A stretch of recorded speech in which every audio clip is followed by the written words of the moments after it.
गणपति उत्सव आ रहा है तो क्यों ना पापा के लिए कुछ बढ़िया सा भोग बनाया जाए जो पापा को भी पसंद आए और फटाफट से बनकर तैयार भी हो जाए। नॉर्मल जैसे हम सूजी के लड्डू बनाते हैं उससे बिल्कुल ही अलग बनाए हैं, एकदम सॉफ्ट और बहुत ही टेस्टी बने हैं ये लड्डू। तो इस बार गणपति पापा को मेरे तरीके से सूजी के लड्डू बनाकर खिलाइएगा। गणपति पापा भी खुश हो जाएंगे और आप भी इन्हें बनाकर खुश हो जाएंगे। लड्डू बनाने के लिए सबसे पहले हमने यहाँ ली है 1 कटोरी सूजी। इन लड्डुओं के लिए आप सूजी बारीक या मोटी कैसी भी इस्तेमाल कर सकते हैं। अब सारी सूजी को हमें एक बड़े से बर्तन में डाल लेना है और उसी कटोरी के नाप से मैंने लिया है 1 कटोरी ठंडा दूध। अब थोड़ा थोड़ा करके हमें इसमें दूध डालना है। वैसे तो मैंने उसी कटोरी के नाप से दूध लिया है जिस कटोरी के नाप से मैंने सूजी ली है, लेकिन इसमें दूध का कोई नाप नहीं होता है क्योंकि कभी कभी सूजी मोटी आ जाती है और कभी कभी पतली होती है। फिर भी मैंने दूध का नाप लिया है, जितनी सूजी ली है उतनी ही मैंने कटोरी दूध लिया है। और सूजी को घोलने के बाद में देखते हैं कि हमारा कितना दूध का इस्तेमाल हुआ है इसको घोलने में। एक बार दूध को गर्म कर लीजिए, उसके बाद एकदम ठंडा करके ही इस्तेमाल में लीजिएगा और इसको बिल्कुल अच्छे से हमें घोल लेना है सूजी को दूध के साथ। ज़रूरी नहीं आप कटोरी का नाप ले, आप घर के कोई भी बर्तन का नाप ले लीजिएगा और उसी के नाप से आप ये लड्डू बनाकर तैयार कीजिएगा। बहुत अच्छे बनते हैं, बिल्कुल भी ख़राब नहीं होते हैं, आसानी से बनकर तैयार हो जाते हैं। रेसिपी में मैं पूरी कोशिश करती हूँ आपको एक एक बात समझाने की, ताकि आपकी जो रेसिपी है एकदम अच्छी बनकर तैयार हो, बिल्कुल भी ख़राब ना हो। मैं जिस तरीके से रेसिपी को आपको बताती हूँ ये तरीका आपको मेरा कैसा लगता है मुझे कमेंट करके एक बार ज़रूर बताइएगा। आपके जब कमेंट आते हैं तो मुझे बहुत अच्छा लगता है आपके कमेंट पढ़ के। तो देखिए सूजी को हमने बिल्कुल अच्छे से घोल लिया है, बस इतना ही पतला हमें इसको घोलना था। और इसमें पूरी कटोरी दूध नहीं इस्तेमाल हुआ है, थोड़ा सा दूध जो है बच गया है। अब इसे 5 मिनट के लिए ढककर रख देते हैं ताकि सूजी बिल्कुल अच्छे से फूल जाए। गैस पे कढ़ाई रख ली है और गैस को कर दिया है ऑन। अब हम इसमें डाल देंगे 1 बड़ा चम्मच भर के देसी घी। जब घी बिल्कुल अच्छे से गर्म हो जाए तो हम इसमें कुछ कटे हुए ड्राई फ्रूट डाल देंगे। आप अपनी पसंद का कोई भी ड्राई फ्रूट इसमें डाल सकते हैं।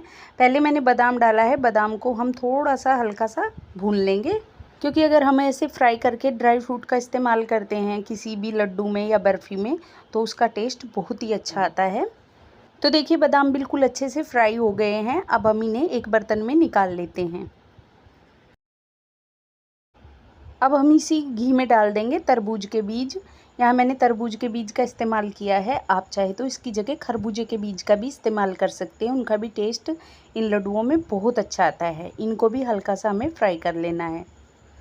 इन बीज को फ्राई करते टाइम आपको ध्यान रखना है गैस का फ्लेम बिल्कुल कम कर लेना है, क्योंकि बीज थोड़े से चटक जाते हैं, इससे जलने का डर रहता है। तो गैस का फ्लेम बिल्कुल कम कर लीजिएगा, तभी इनको फ्राई कर लीजिएगा। और ये बिल्कुल अच्छे से फ्राई हो गए हैं। अब हम इसे भी उसी प्लेट में निकाल लेते हैं। अब इस बचे हुए घी में हमें सबसे लास्ट में किशमिश डालकर फ्राई करने हैं, क्योंकि किशमिश बहुत जल्दी पक जाते हैं। ज़्यादा फ्राई करने से ही इनमें कड़वापन आ जाएगा, इसलिए हम इन्हें हल्का सा ही फ्राई करेंगे। तो देखिए थोड़ी देर फ्राई करने के बाद में किशमिश बिल्कुल अच्छे से फूल गए हैं। अब इससे ज़्यादा हमें इन्हें फ्राई नहीं करना है, तो हम इन्हें एक प्लेट में निकाल लेते हैं। और देखिए सारे ड्राई फ्रूट फ्राई करने के बाद में भी हमारी कढ़ाई में जो है घी बच गया है। अब हम इसमें थोड़ा सा घी और डाल देंगे। मैंने यहाँ बड़े चम्मच भर के 3 घी के डाल दिए हैं। आज के सूजी के लड्डू हम घी से बनाकर तैयार करेंगे, जो खाने में बहुत ही स्वादिष्ट बनेंगे। घी जब अच्छे से गर्म हो जाए तो देखिए सूजी को हमने भिगो कर रखा था, तो सूजी बिल्कुल अच्छे से फूल गई है। अब हमें क्या करना है, सूजी में से थोड़ा थोड़ा सा बैटर लेते हुए पकोड़ों की शेप में इस गरम घी में डाल देना है। जैसे हम बेसन की छोटी छोटी पकौड़ियाँ बनाते हैं, उसी तरह से हमें इसकी भी छोटी छोटी पकौड़ियाँ बनाकर इस घी में डाल देनी है। जितनी पकौड़ी कढ़ाई में आराम से आ जाए उतनी पकौड़ी हमें इसमें डाल देनी है। वैसे तो आप सूजी के लड्डू चाशनी बनाकर भी बनाते हैं, लेकिन इनका टेस्ट बिल्कुल अलग है, बहुत ही टेस्टी बनते हैं। और घी की वजह से इनमें बहुत ही अच्छी खुशबू आती है, जिससे इनका टेस्ट दुगना हो जाता है। तो देखिए सारी पकौड़ियाँ हमने घी में डाल दी है। अब एक साइड से जब पकौड़ी सीख जाए तो इनको पलट देंगे। अब गैस का फ्लेम आपको मीडियम कर देना है और दोनों साइड से अच्छा क्रिस्पी होने तक इन पकौड़ियों को आपको फ्राई कर लेना है। पकौड़ियों में डार्क गोल्डन कलर आना चाहिए और पकौड़ी बिल्कुल अच्छे से क्रिस्पी होनी चाहिए, तभी आप इन्हें निकालिएगा। तो देखिए सारी सूजी की पकौड़ियों को हमने अलटते पलटते हुए अच्छे से फ्राई कर लिया है और इनका कलर भी चेंज हो गया है, ये बिल्कुल अच्छे से क्रिस्पी हो गई है।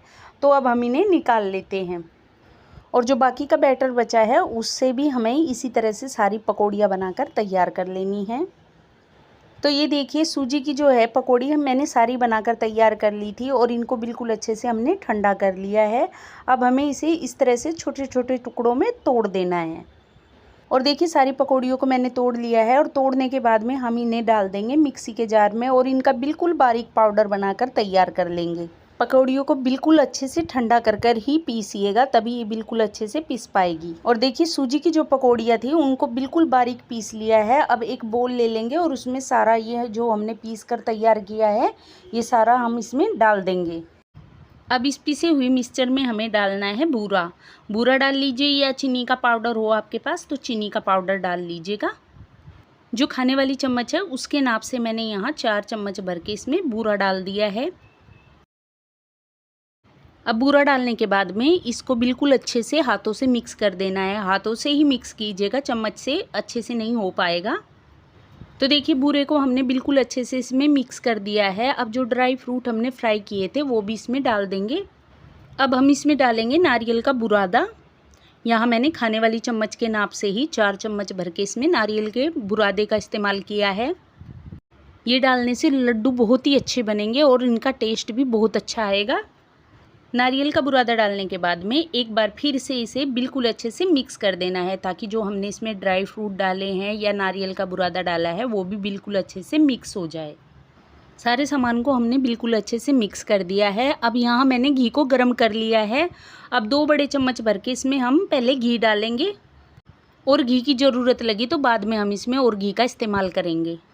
अगर आप ज़्यादा घी खाना पसंद नहीं करते हैं तो कोई बात नहीं, आप इसमें दूध या मलाई का इस्तेमाल भी कर सकते हैं।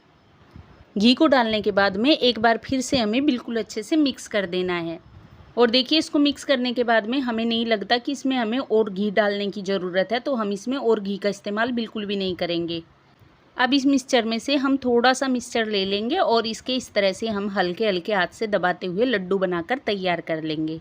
जितने छोटे बड़े साइज़ के आपको लड्डू खाना पसंद है उतने बड़े छोटे साइज़ के आप इसके लड्डू बनाकर तैयार कर लीजिएगा। और देखिए कितनी आराम से हमारे लड्डू बनकर तैयार हो रहे हैं। अगर आपको लगे कि बैटर थोड़ा सूखा है तो थोड़ा और घी का इस्तेमाल कर सकते हैं और इसी तरह से हम सारे लड्डू बनाकर तैयार कर लेंगे। एक लड्डू और बनाकर दिखाती हूँ आपको। इसको हमें इस तरह से दबाना है और देखिए गोल गोल घुमाते हुए हमें इसका लड्डू बनाकर तैयार कर लेना है। और ये देखिए एक लड्डू और बनकर तैयार हो गया है। तो सारे लड्डू हमें इसी तरह से बनाकर तैयार कर लेने हैं। तो देखिए मैंने यहाँ पर सारे लड्डू बनाकर तैयार कर लिए हैं और एक कटोरी सूजी से हमारे बहुत सारे लड्डू बनकर तैयार हुए हैं। और ये देखिए लड्डू थोड़े छोटे बड़े साइज़ के हो गए हैं, लेकिन कोई बात नहीं, लड्डू के साइज़ से क्या लेना है, टेस्ट आना चाहिए। और लड्डू हमारे जो है ना बहुत ही टेस्टी एकदम सॉफ्ट बनकर तैयार हुए थे। मैं आपको तोड़कर भी दिखा देती हूँ एक लड्डू। ये देखिए एकदम नरम बने हैं हमारे जो सूजी के लड्डू हैं। तो आपको मेरी ये रेसिपी कैसी लगी मुझे कमेंट करके ज़रूर बताइएगा। रेसिपी अगर आपको पसंद आई है तो प्लीज़ वीडियो को लाइक करके चैनल को सब्सक्राइब करना मत भूलिएगा। Thank you.